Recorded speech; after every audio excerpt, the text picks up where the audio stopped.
Panibagong araw at panibagong ganap na naman sa ating buhay. Swimming time!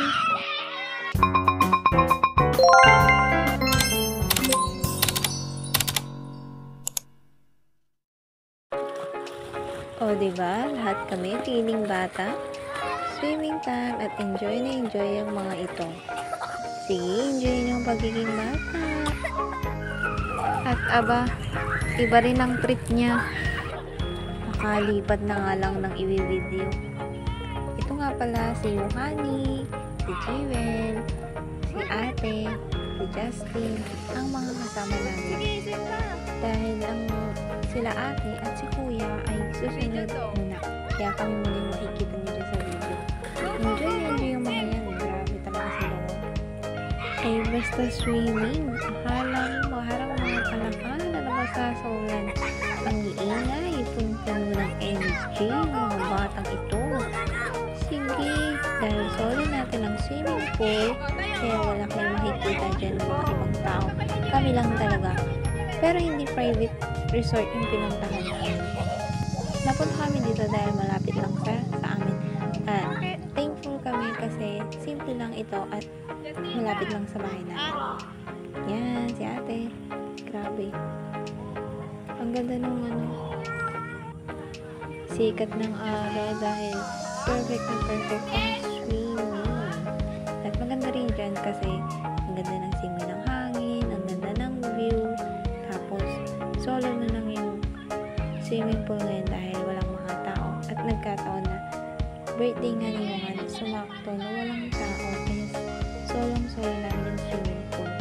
Yan yung mga bata, kasama namin, swimming. Walang katapusan na swimming. Wala pa sila ate. Ang tagal, nagugutom na ako. Pero yan, nakikita nyo, nagsiswimming pa rin. Gutom na yan sa lagay na yan. Baka may pagkain ka dyan, bigyan ako. Baka may mga bash dyan kung bakit ganito yung boses ko. Pagpasensya nyo na dahil bumubulong talaga ako dito. First time ko mag-voice over sa video na aking ginagawa.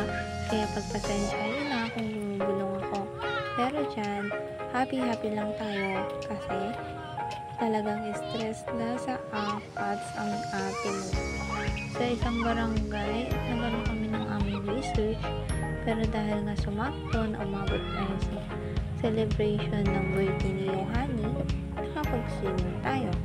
Although meron pa rin tayo mga gagawin na paperworks at mga demo na kailangan tapusin, LP na naghihintay mamayang gabi.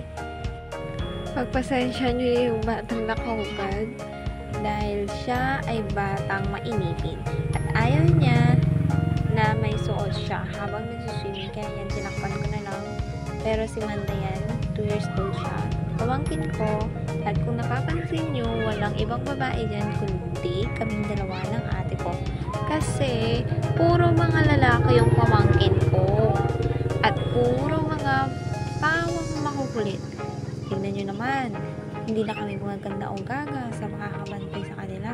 Dahil syempre, safety first tayo. At yan, yung nakapulang bata, yan yung pinakamatanda sa kanila na kasama namin dito sa swimming pool. At nandun si Papa, nagbabantay ng mga pagkain. Kaya nga sinabi ko sa inyo kanina, gutom na kami at gutom na ako. Pero, swimming pa rin. Swimming first. Grabe talaga itong mga batang to. Walang kapaguran. Ilang oras na kami na nagsiswimming dyan, pero hindi pa rin sila umakakon. Ikaw na lang talagang susuko bilang tita. Naranasan niyo na rin ba ito? Yung kayo makapagod na lang dahil sa mga kabibuhan ng mga bata. Lalong-lalo na dahil mga lalaki talaga itong mga to. Grabe, kulit. Pero ang cute pa rin talaga. Enjoy na ang habang bata. Kasi naman tayo tatanda. Pamimiss rin natin yung mga ganitong moment na binabantay natin sila, na nagdadaldal sila, na kung ano yung ginagawa nila, lahat ng nangyayari sa atin, enjoy lang natin. Gaya na itong ginagawa namin. Kaya na may naghihintay ng LP sa akin sa bahay at i-represent bukas, nag-enjoy ang ate mo, grabe. Pero kinabukasan, ano kayang mangyayari? Mabubuhay pa kaya ang ate mo? Sorry. Siyempre, laban lang sa buhay. mag-unwind din. At ayan na nga, nagkabardagulan ng mga batang ito. O ayan, nag-moment pa habang nagsha-shower bago mag-swimming. Nauna pa yung swimming kaysa sa shower. Oh my God. Ayan, inabot na ng gabi. Sabi ko, uuwi na kami. Pero sabi nila, 7 pa daw kami uuwi. Kaya yan, nag-swimming pa, sumulong pa sa tubig.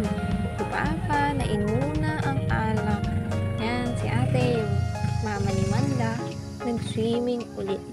Last minute swimming daw. Pero ako hindi na pumunta ng swimming pool kasi masakit na yung likod ko. Gusto ko nang umuwi. At ayan lamang ang mga kaganapan na may babahagi ko sa video na ito. See you on our next video. Paalam!